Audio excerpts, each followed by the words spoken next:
lakini mambo yao ni ya kuchelewa.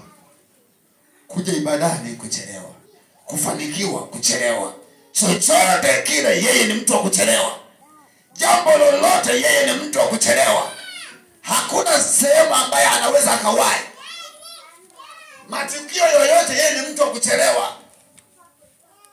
Sijaeleweka vizuri watumishi wa Mungu. Hamna sehemu ambacho ulipanga kufanya jambo fulani halafu ukawahi kulifanya. Siku zote wewe ni mtu wa kuchelewa.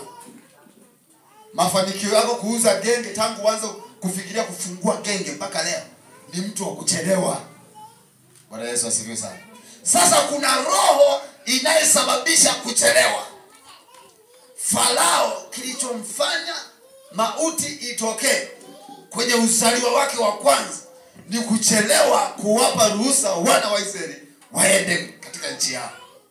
Hiyo tu ilisababisha mauti nchi nzima.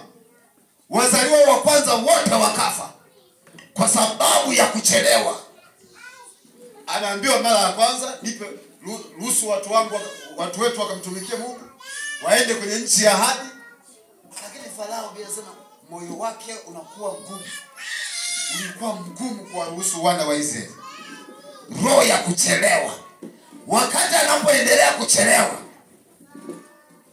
ndipo mauti inasababishwa. Mauti inatengenezwa.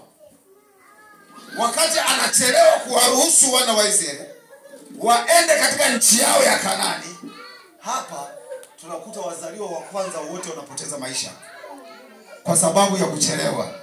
Kumbe kuchelewa kunaweza kukasababisha mauti.